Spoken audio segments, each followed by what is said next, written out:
teman-teman, balik lagi dengan Abu Iko. Di video kali ini aku ingin share pendapat aku tentang 5 hal menarik seputar Indonesia International Motor Show 2022 dari kacamata aku seorang urban vlogger.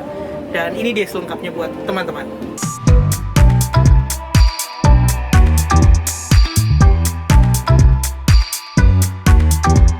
Yang pertama, tentunya seneng banget karena setiap tahunnya aku selalu berupaya untuk hadir di event ini karena ini salah satu event terbesar otomotif di Indonesia, dan dari event ini aku bisa dapat banyak informasi teman-teman. Bukan hanya sekedar apa mobil-mobil terbaru yang akan dipasarin di Indonesia, tapi juga informasi soal teknologi masa depan, teknologi berkendaraan bermotor, teknologi listrik, terus juga inovasi-inovasi yang sedang dikerjain untuk mempermudah hidup kita, untuk mempercepat mobilitas kita.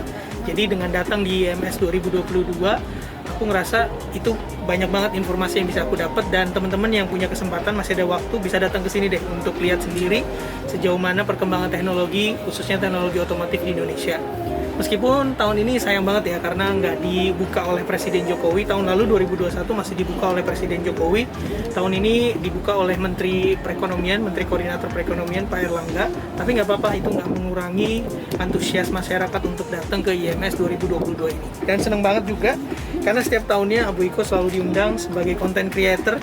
Meskipun bukan content creator otomotif, nggak nge-review soal PTM, nggak nge-review soal merek-merek kendaraan bermotor, tapi tetap dihargain, diundang sebagai content creator selama mulai dari 2000 berapa ya, tapi udah lama banget dan seneng banget sih. Jadi teman-teman masih punya kesempatan untuk hadir di IMS sampai tanggal 10 April ini. Informasi yang kedua tentunya nggak lain dan nggak bukan adalah ngelihat teknologi kendaraan listrik yang kayaknya bakalan segera booming di Indonesia nih. Udah beberapa tahun terakhir ini aku ngikutin perkembangan kendaraan-kendaraan baik itu motor, sepeda, mobil listrik yang siap untuk beroperasi di Indonesia. Terus juga importir yang mulai berani untuk ngeluarin produk kendaraan bermotor termasuk sepeda listrik di Indonesia. Dan di IMS 2022 ini aku ngeliat banyak banget kendaraan-kendaraan listrik. Kita mulai dari sepeda ya. Sepeda listrik dulu sempat jadi pamor, sempat jadi terkenal, tapi mulai redup. Tapi sekarang nih di IMS 2022 makin banyak lagi, dan aku berkesempatan untuk nyobain salah satu produk dari Polygon, yaitu VeloFit.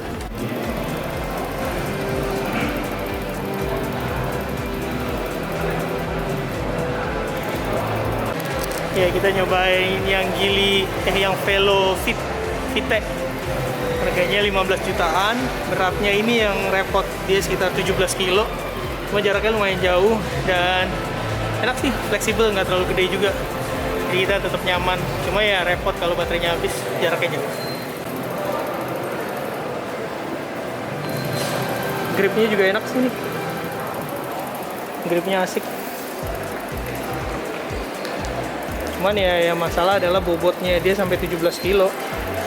Kalau masih ada listriknya, powernya sih enak ya. Kita tinggal dibantu sama ini aja, power listrik. Tapi kalau enggak ya repot. Buat santai doang nih, buat daily commuter. Di IMS 2019 aku inget banget aku nyobain motor listrik gesit. Sampai sekarang masih ada gesit. Itu juga variannya makin berkembang, penjualannya katanya juga udah meningkat. Dan yang paling penting adalah teknologinya makin aman dan makin ramah lingkungan, serta aksesnya makin mudah untuk masyarakat yang pengen punya motor listrik. Selain lihat motor listrik, ada juga mobil listrik, dan pasti teman-teman udah tahu yang lagi ngetren, yang lagi ngehits, yang lagi diomongin orang-orang, yaitu Hyundai Ioniq 5. Aku ngelihat bootnya paling gede, paling rame, dan paling antusias kayaknya sellernya. Terus juga orang-orang dari Hyundai-nya, termasuk pembeli juga, calon pembeli itu antusias banget di bootnya. Dan ngelihat juga bagaimana ramenya test drive dari Ioniq 5 ini. Dibuat boot sendiri sih teman-teman. Ada juga sebenarnya kereta dan lain sebagainya, tapi yang lebih menarik, yang lebih seru, yang lebih rame yaitu Ioniq 5. Tadinya aku mau nyobain test drive-nya, tapi memang karena waktu juga jadi nggak berkesempatan. Antriannya lumayan panjang dan prosesnya juga menurut aku agak ribet ya dibanding sama ATPM lainnya atau merek lainnya untuk test drive. Tapi paling nggak senang bisa melihat dari dekat Ioniq 5, mobil yang lagi diomongin sama orang-orang, yang di-review sama YouTuber otomotif. Dan berharap sih kalau keluar nanti harganya reasonable dan mungkin bisa jadi pertimbangan aku juga untuk ganti atau punya mobil listrik perdana, karena aku memang mimpinya pengen punya mobil listrik. Selain ramah lingkungan, irit, gak ribet ganjil genap, dan pastinya ya kita punya kontribusi buat masa depan gitu ya. Dan seru aja, itu teknologi terbaru yang perlu kita coba dan kita dukung sih menurut aku.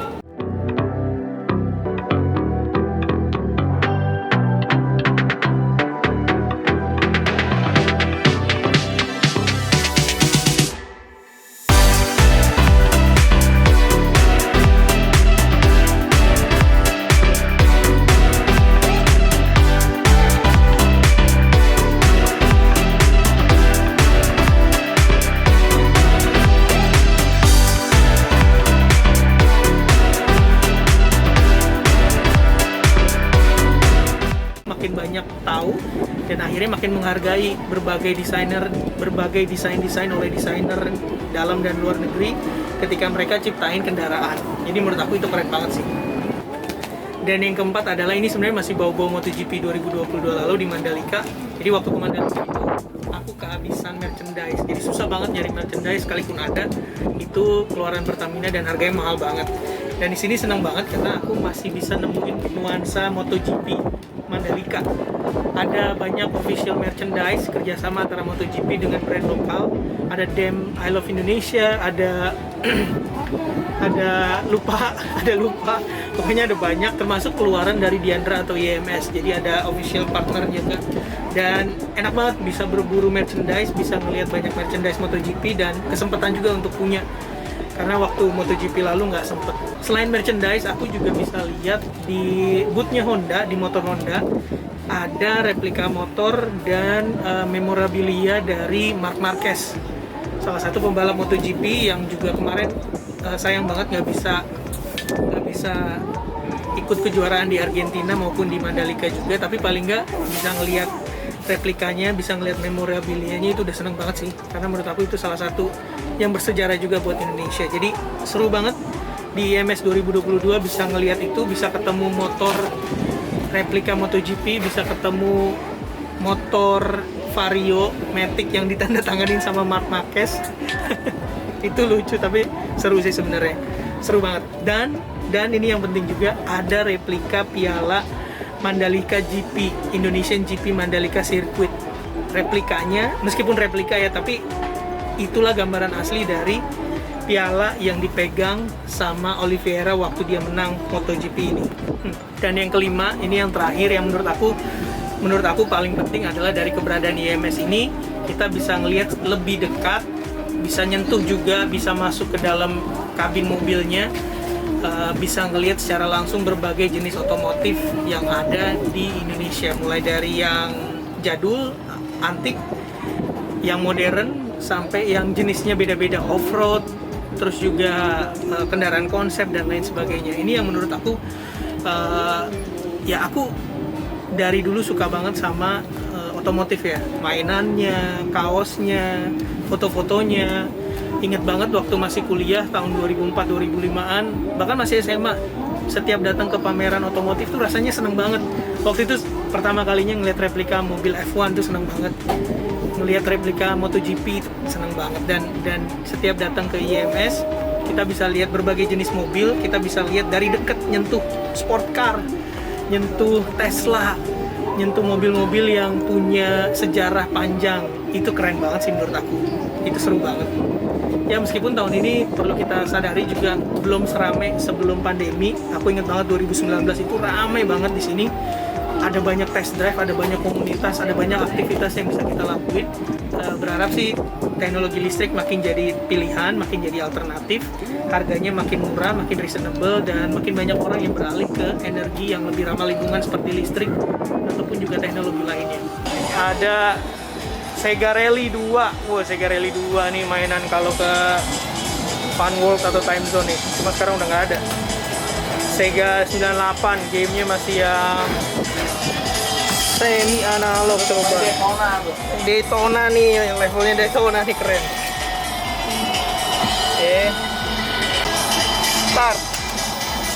Satu game masih 100 yen, nggak tahu nih sekarang berapa ya. Ini gearnya. Oke, start. Oke, silo banget nih. 3, 2, 1, go! Oke. Mantap, nggak dapet test drive Iconic 5, kita test drive Sega Rally aja ya, pakai Impreza GM98. Oke, mantap. Oke. Ya, parah sih. Oke teman-teman, itu informasi dari aku. Ya senang sih IMS bisa ada lagi walaupun nggak dibuka sama Pak Jokowi kayak tahun lalu, tapi paling nggak mudah-mudahan IMS ini tetap bisa bertahan terus-menerus dari tahun ke tahun. Dan ya seru teman-teman yang pengen datang ke sini masih ada waktu sampai tanggal 10 April, dan tiketnya bisa beli online atau on the spot juga bisa, tapi tetap online payment ya. Dan senang banget, makasih untuk Diandra juga yang tetap mengundang aku sebagai content creator. Semoga acaranya maju terus dan bisa dengan nyaman dan aman serta tenang bikin event-event seperti ini di tengah masa pandemi yang masih ada sekarang ini. Makasih banyak teman-teman untuk supportnya. Sampai ketemu di video berikutnya. Jangan lupa share terus hal positif untuk sekeliling kita. Sampai ketemu lagi ya. Nah.